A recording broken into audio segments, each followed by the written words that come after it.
अस्सलाम वालेकुम व्यूअर्स, आने वाली नई किस्त के हवाले से एक नई तेज़ा वीडियो में खुश आमदीद। सबसे पहले तो आपको बताते चलें कि आने वाली नई किस्त इस बुध की रात को नशर की जाएगी और जुमेरात के दिन सब पाकिस्तान के शायकीन आराम से देख सकेंगे। नए ट्रेलर को देखते हुए और उस्मान बे की मनसूबा बंदी को देखते हुए ऐसा लग रहा है कि जैसे कि उस्मान बे ने अपना हदफ बुरसा की तरफ मोड़ दिया है। देखें, अब उस्मान बे को सही मानों में एक मजबूत रियासत कायम करने के लिए बुरसा को फतह करना लाजमी हो गया है, क्योंकि बुरसा तिजारती लिहाज से एक बड़ा और अहम शहर है। तिजारत के लिहाज से अब तक जो उस्मान बे का सबसे अहम शहर है वो यनी शहर है, लेकिन अगर उसका बुरसा के साथ मुवाजना किया जाए तो यनी शहर बुरसा से बहुत छोटा शहर है। इसलिए अब बुरसा उस्मान बे का अगला हदफ है।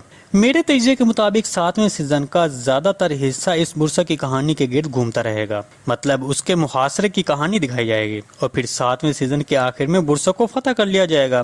ताहम अब इस सीजन में बाज़ंतीनियों की तरफ से कलैदियूस नजर आता रहेगा, वो भी 7वें सीजन में उस्मान बे के खिलाफ बुरसा की हिफाजत करता नजर आएगा।